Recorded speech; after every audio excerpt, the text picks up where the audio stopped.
Setelah melihat studi kasus tadi, mari kita bedah lebih dalam apa sebenarnya yang dimaksud dengan krisis komunikasi. Secara definitif, krisis komunikasi adalah situasi di mana sebuah perusahaan menghadapi masalah serius yang berpotensi merusak citranya di mata publik secara instan. Karakteristik utamanya adalah terjadi secara tiba-tiba, dan di era digital ini, hal tersebut langsung memicu percakapan masif di media sosial. Contoh sederhananya adalah ketika seorang pelanggan yang kecewa akibat keterlambatan layanan memutuskan untuk mencurahkan keluh kesahnya di platform digital. Jika postingan tersebut menjadi viral dan memicu hujan kritik dari ribuan orang, maka itulah titik di mana krisis komunikasi sedang berlangsung. Kita juga perlu memahami berbagai faktor pemicu krisis. Krisis bisa muncul akibat produk yang bermasalah, kualitas layanan yang buruk, hingga kesalahan fatal yang dilakukan oleh karyawan. Selain itu, konten media sosial yang dianggap menyinggung perasaan publik atau insiden kebocoran data pelanggan juga merupakan pemicu krisis yang sangat umum terjadi di era sekarang. Jika perusahaan gagal merespons dengan cepat, masalah ini akan membesar dan menyebar kemana-mana, yang berujung pada hilangnya loyalitas pelanggan. Oleh karena itu, sangat penting bagi sebuah organisasi untuk memahami cara berkomunikasi dengan tepat saat krisis terjadi, demi menjaga agar kepercayaan publik tetap berada di pihak perusahaan. Krisis komunikasi tidak pernah muncul tanpa alasan. Biasanya ada pemicu spesifik yang membuat publik merasa kecewa, marah, atau kehilangan kepercayaannya terhadap sebuah institusi. Di ranah media digital ada 5 penyebab umum yang sering kita jumpai. Pertama, layanan yang buruk seperti keterlambatan pengiriman pesanan atau respons layanan pelanggan yang sangat lambat. Kedua, produk yang bermasalah, misalnya makanan yang tidak layak konsumsi atau barang yang diterima dalam keadaan rusak. Ketiga, komentar dari karyawan yang menyinggung perasaan publik di media sosial pribadi mereka yang seringkali menyeret nama baik perusahaan tempat mereka bekerja. Poin keempat yang tidak kalah krusial adalah adanya unggahan media sosial resmi perusahaan yang dianggap tidak sopan atau mengandung disinformasi. Dan yang terakhir, kegagalan perusahaan untuk tanggap saat pelanggan memberikan komplain. Sikap diam justru seringkali dipersepsikan sebagai bentuk pengabaian. Hal-hal seperti ini dapat menjadi viral dalam hitungan jam, terutama jika netizen mulai ikut memberikan komentar negatif secara masif. Maka dari itu, sangat penting bagi setiap organisasi untuk selalu berhati-hati dan siap siaga. Ingatlah, mencegah munculnya krisis jauh lebih efektif daripada harus berjuang memadamkan api reputasi saat krisis sudah terlanjur meluas di jagat digital. Jika krisis komunikasi tidak dikelola dengan matang, dampak yang paling nyata akan terasa pada citra perusahaan. Citra adalah aset tak berwujud yang mencerminkan nama baik organisasi di benak masyarakat. Ketika citra ini rusak, kepercayaan publik akan runtuh, yang mengakibatkan pelanggan enggan menggunakan produk atau layanan kita kembali. Dampak ini pun merembet ke berbagai lini, mulai dari turunnya loyalitas pelanggan yang merasa takut dikecewakan lagi, hingga penurunan angka penjualan yang berdampak langsung pada pendapatan perusahaan. Selain itu, di era digital, jejak negatif sangat sulit dihapus.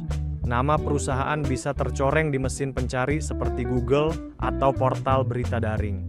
Komentar negatif yang viral akan terus menghantui dan menyebarkan informasi masalah tersebut secara luas. Tidak hanya itu, tekanan luar biasa juga akan dirasakan oleh karyawan internal yang mungkin mengalami stres akibat hujatan publik.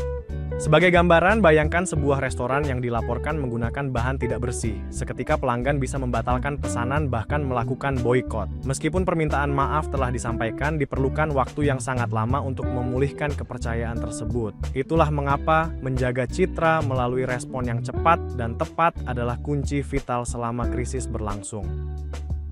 Supaya kita bisa memahami teori ini secara lebih konkret, mari kita lihat beberapa contoh krisis nyata yang pernah mengguncang dunia digital. Pertama, ada kasus sebuah restoran cepat saji yang melakukan kesalahan fatal dalam penulisan promo di Instagram. Seharusnya mereka memberikan diskon 10%, namun tertulis gratis. Akibatnya, banyak pelanggan menyerbu gerai, dan saat promo dibatalkan sepihak, kemarahan publik langsung meledak di media sosial. Kedua, krisis bisa dipicu oleh pengaruh pihak luar, seperti saat seorang influencer terkenal mengkritik tajam pelayanan sebuah marketplace. Kritikan tersebut menjadi viral, memicu netizen lain untuk membongkar pengalaman buruk mereka, hingga membuat nama marketplace tersebut menjadi tren negatif selama berhari-hari. Contoh ketiga berkaitan dengan etika komunikasi, di mana seorang admin media sosial sebuah brand menggunakan gaya bercanda yang kasar dan menyinggung perasaan publik. Komentar tersebut dianggap tidak sopan dan seketika membuat akun resmi brand tersebut diserbu oleh netizen yang menuntut tanggung jawab. Pada akhirnya, perusahaan terpaksa mengeluarkan permintaan maaf secara terbuka untuk meredam situasi. Dari ketiga contoh ini, kita dapat menarik satu kesimpulan penting. Di dunia digital yang serba cepat, satu kesalahan kecil sekalipun bisa dengan mudah bertransformasi menjadi masalah besar yang merusak reputasi jika tidak segera ditangani dengan cara yang cepat, tepat, dan bijak. Krisis di media sosial tidaklah seragam. Mereka muncul dalam berbagai bentuk yang masing-masing membutuhkan pendekatan penanganan yang berbeda. Pertama, ada krisis produk yang biasanya dipicu oleh barang yang rusak atau kualitas yang tidak sesuai dengan janji iklan, sehingga memancing komplain langsung dari netizen. Kedua, krisis layanan, yang sering kita temukan di kolom komentar akibat respon admin yang lambat, pelayanan yang kasar, atau terjadinya gangguan sistem yang merugikan pengguna. Ketiga, krisis komunikasi, yang spesifik terjadi karena kesalahan tim konten, seperti mengunggah materi yang menyinggung atau candaan yang dianggap tidak pantas oleh publik.